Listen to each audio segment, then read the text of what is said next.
Hey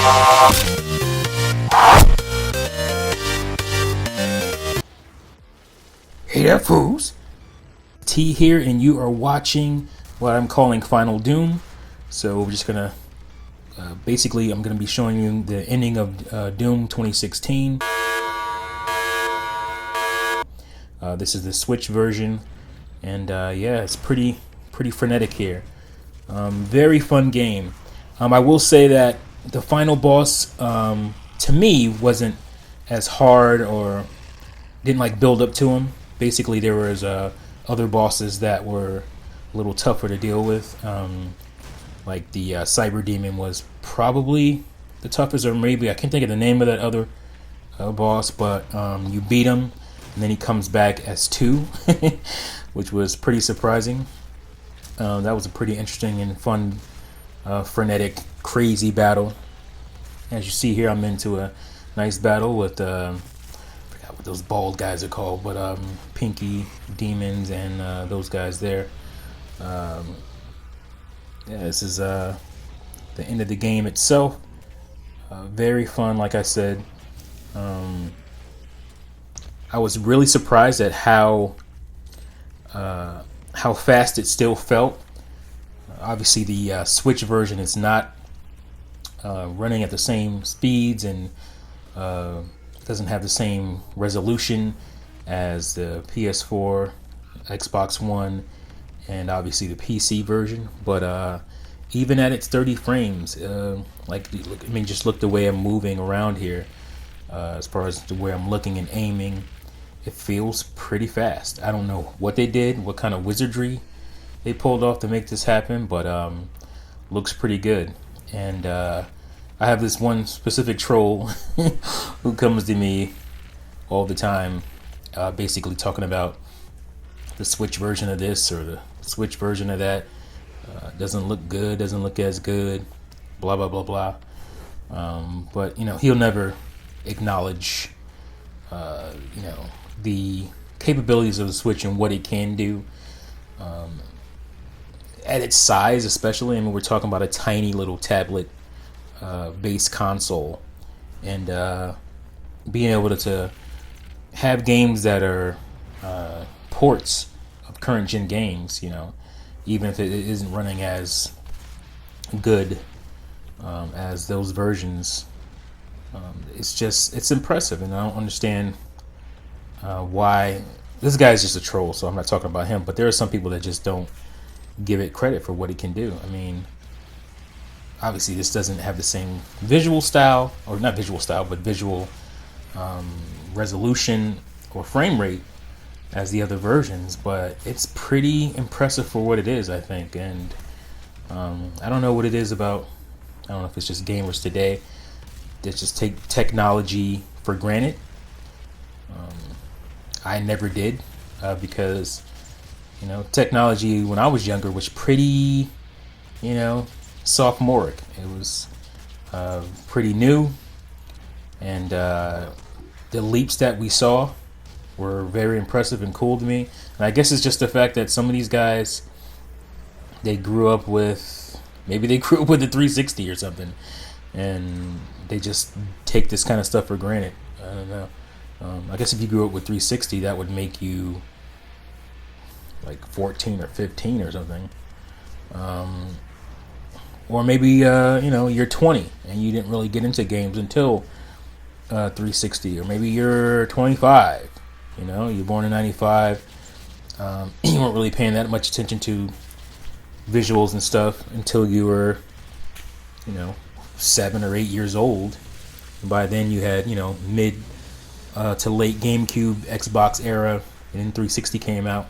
And so you just kind of take visuals and all that kind of stuff for granted, technology for granted, and don't appreciate this stuff for what it is. But I do. I think it's impressive when you have a console the size of the Switch, with the wattage output of the Switch, which is very low, to be able to do what it does. I think it's damn impressive. And so when the next version, not the next version, but the next sequel to Doom 2016, which is what is it called? Doom. God, I can't think of the name right now. Drawing a blank. But to know that's coming out pretty much day and date, that's great. That's awesome. And I will buy the Switch version, as I said before, and I'll likely pick it up on PC. It'll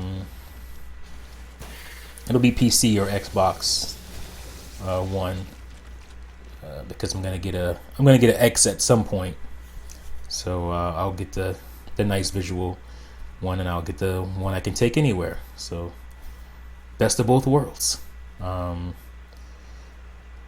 But yeah, it's like I grew up with Doom. Like, I remember the first Doom came out when I was, what was that, junior high, and you know, it was back then that was a pretty scary game, as far as it had horror elements, and you know, it looks very cartoony today, but there was some freakish, creepish stuff the guys who were, you know, my age or younger in those days, because you know, that was the best we could get as far as visually, and we thought that was pretty frightening, the stuff that we saw.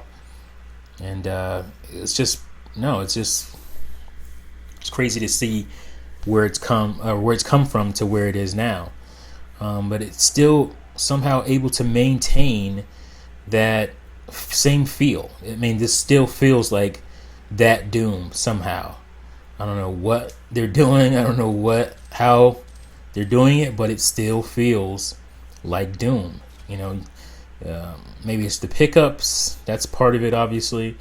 The frenetic pace. It's still the same enemies and stuff, but it just feels the same. I don't know how to explain it, but yeah. So here we are about to descend.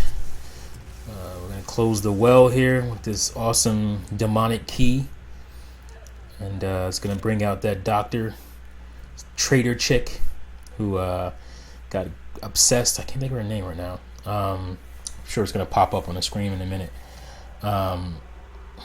This is, you know, gather up all your, you know, make sure you fill up on your ammo, because this will be the final fight.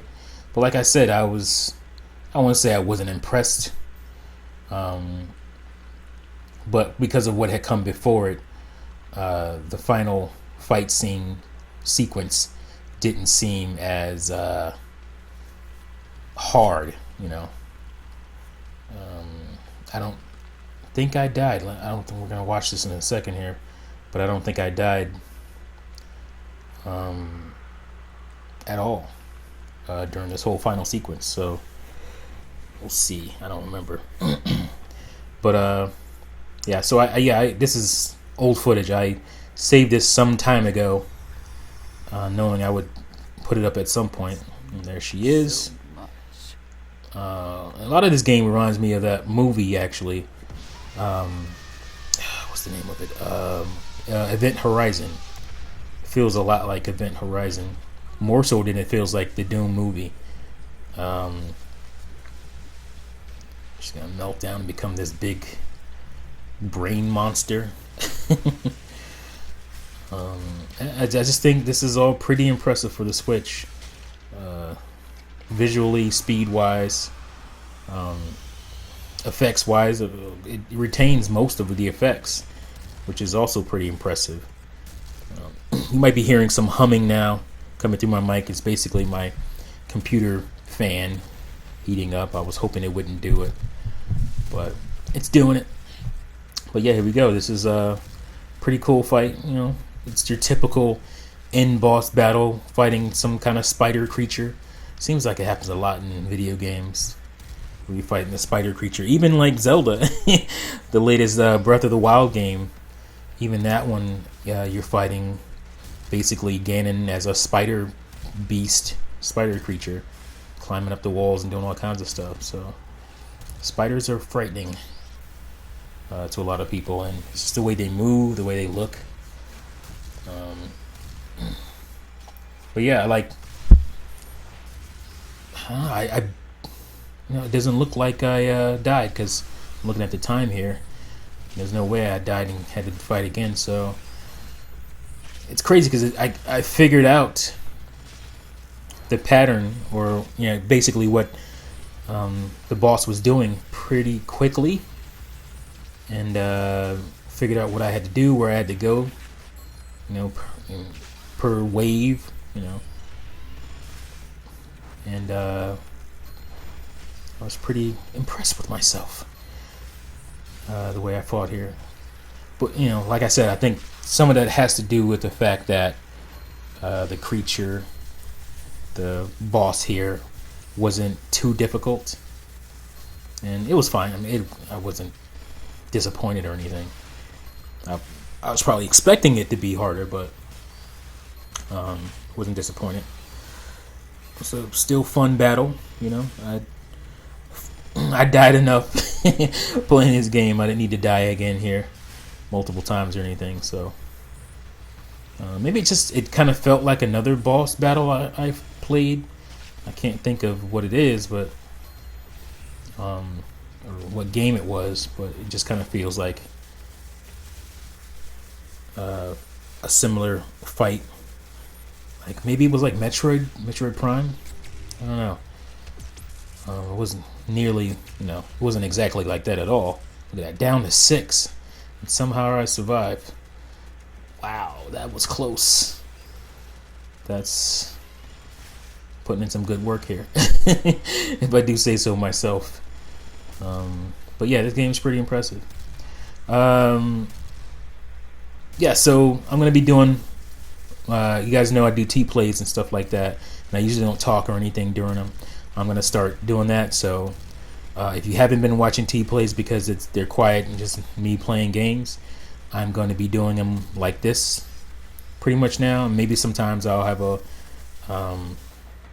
myself on screen as well. This time I just didn't, but because I'm not playing the game right now. This is just a playback and me commenting over it. So that's how T-plays are going to go from here on out. Or they're going to be T-play live, where I'll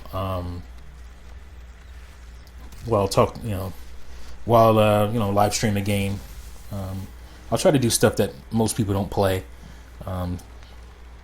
Some retro stuff. I want to do Bad Boys for Xbox, OG Xbox.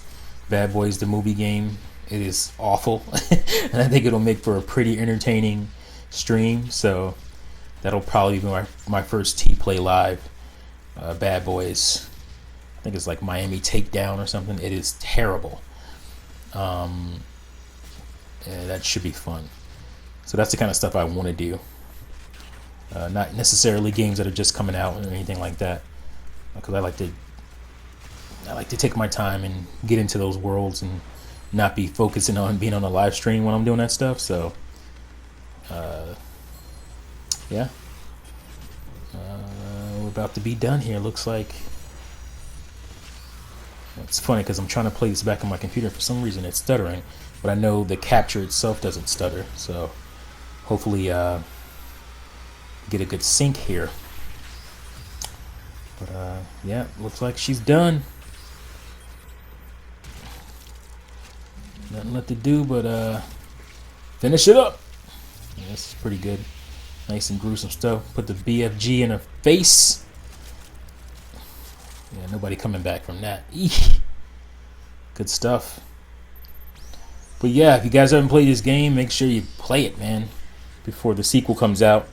And yeah, that's it. Thank you guys for watching and listening, and now see you fools next time. Peace out.